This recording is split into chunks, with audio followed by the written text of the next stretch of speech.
Hello everyone. So today we are going to start chapter first, which is goodwill, and in this video we will see this lesson explanation line by line. तो ये जो hymn है, hymn मतलब भजन, ये लिया गया है यजुर्वेद से। यजुर्वेद हमारे प्राचीन 4 वेदों में से एक है और वेदों को हमारे देश में सबसे पवित्र माना जाता है। तो ये जो आप यहाँ पर पढ़ने वाले हैं गुडविल, ये एक तरह से एक्सट्रैक्ट है। एक्सट्रैक्ट मतलब होता है सार, किसी चीज़ का निचोड़ होना। तो ये एक तरह से निचोड़ है यजुर्वेद का। तो यहाँ पे पहले हम लोग डिस्कस कर लेते हैं कि सेंट्रल आइडिया क्या है हाइम का। हाइम मतलब भजन। तो हम लोग सेंट्रल आइडिया सबसे पहले इसलिए पढ़ रहे हैं ताकि हमें पता रहे कि हम जो पढ़ रहे हैं उसके पीछे का मकसद क्या है। तो फर्स्ट पॉइंट में है कि ये एक प्रार्थना है जिसमें जो पोएट है वो भजन गा रहा है और भजन में वो ये बोल रहा है कि मेरे माइंड को हमेशा ही पॉजिटिव डायरेक्शन में ले जाए या सही दिशा में ले जाए। सेकंड में यहाँ पर हमारी जो पीयरलेस स्पिरिट है, पीयरलेस स्पिरिट मतलब होता है अद्वितीय आत्मा, ऐसी आत्मा जो सब में अलग अलग है। ओके, तो यहाँ पर पीयरलेस स्पिरिट से रिक्वेस्ट की जा रही है कि तुम मेरे अंदर जितनी भी बुद्धिमान लोगों की क्वालिटीज़ रहती है उसे लाना, जिससे मैं अपने लाइफ में कुछ अच्छे एम बना सकूं या अच्छे गोल बना सकूं। नेक्स्ट में जो यहाँ पे थर्ड में लिखा हुआ है, तो इसमें रिक्वेस्ट की जा रही है डेथलेस फ्लेम से, मतलब अमर ज्योति जो हमारे सबके मन के अंदर रहती है, तो उससे रिक्वेस्ट की जा रही है कि तुम सबसे हाईएस्ट फॉर्म ऑफ नॉलेज को गेन करना, मतलब तुम सबसे बेस्ट क्वालिटी का ज्ञान अर्जित करना जिससे बहुत अच्छे कर्म हो सके।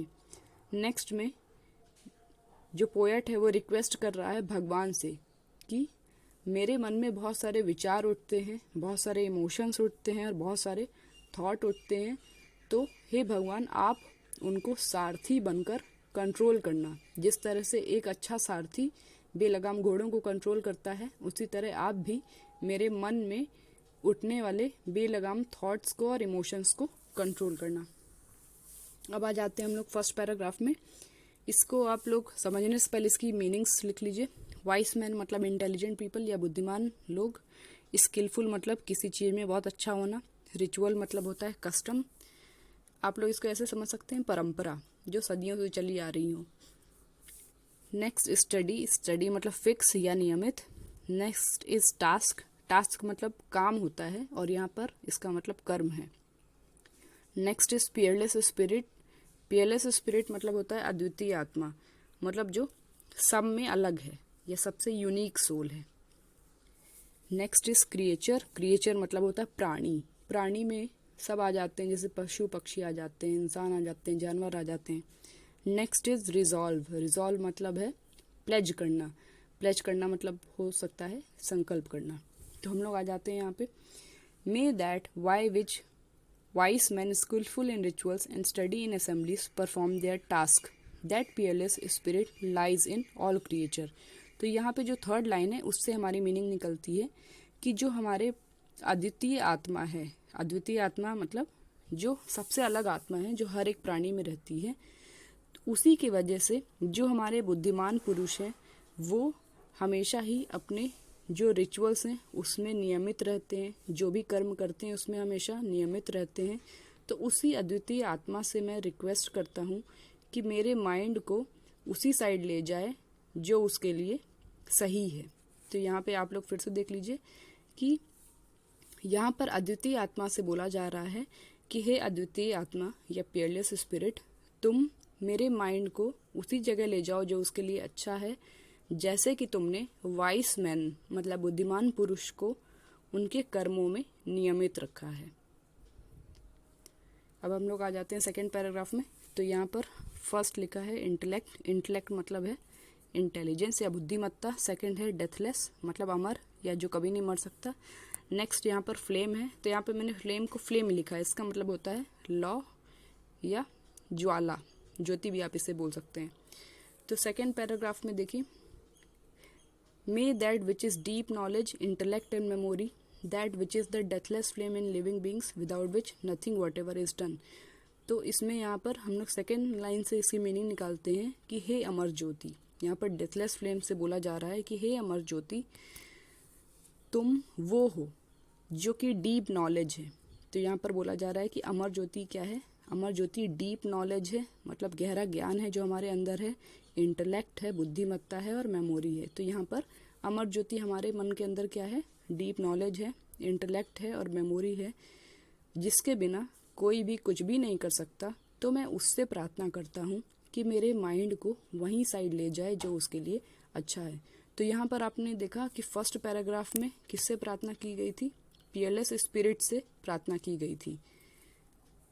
और सेकंड पैराग्राफ में किससे प्रार्थना की जा रही है? अमर ज्योति से, मतलब डेथलेस फ्लेम से प्रार्थना की जा रही है कि मेरे माइंड को वहाँ पे ले जाओ जो उसके लिए सही है या जो उसके लिए अच्छा है। तो अब हम लोग आ जाते हैं थर्ड पैराग्राफ में। यहाँ पे पहले हम लोग देख लेते हैं वर्ड मीनिंग। गाइड मतलब पाथ शो करना, यानी रास्ता दिखाना। चैरिटीर मतलब यहाँ पर रथ का सारथी।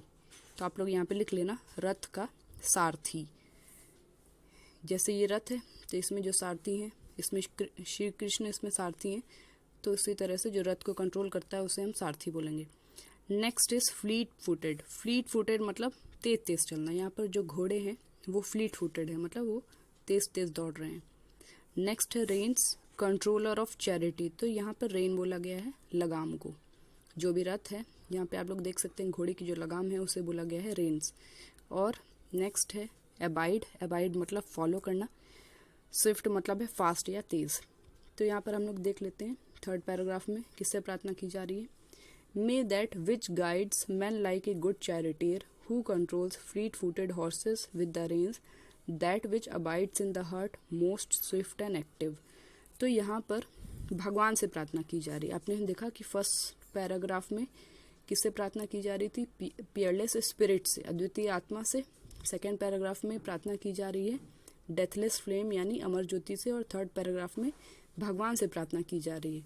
तो यहाँ पे देखिए थर्ड लाइन से इसका मतलब निकलता है that which abides in the heart most Swift and active. तो यहाँ पे बोला गया है कि जो हमारी आत्मा है वो भगवान का ही एक अंश है या भगवान का ही एक पार्ट है, और वो हमारे हार्ट में मतलब हमारे दिल में बहुत स्विफ्ट और एक्टिव है, मतलब वो बहुत फास्ट है और हमेशा ही एक्टिव है। तो जो मेरे अंदर जो भगवान निवास करते हैं, मैं उनसे प्रार्थना करता हूँ कि आप मेरे माइंड को उसी साइड ले जाइए जो उसके लिए सही है, और मेरे मन में जो विचार उठ रहे हैं उनको आप एक अच्छे सारथी की तरह उन पर लगाम कसिए। तो फिर से हम लोग इसको एक बार समझ लेते हैं कि यहाँ पर भगवान से प्रार्थना की जा रही है। यहाँ पे भगवान से कैसे प्रार्थना की जा रही है? क्योंकि यहाँ पे जो आत्मा है वो भगवान का ही एक पार्ट है, तो उससे प्रार्थना की जा रही है कि हे भगवान, आप मेरे मन में उठने वाले विचारों को और इमोशंस को ऐसे काबू में लाना जिस तरह से एक सारथी दौड़ते हुए घोड़ों को लगाम लगाता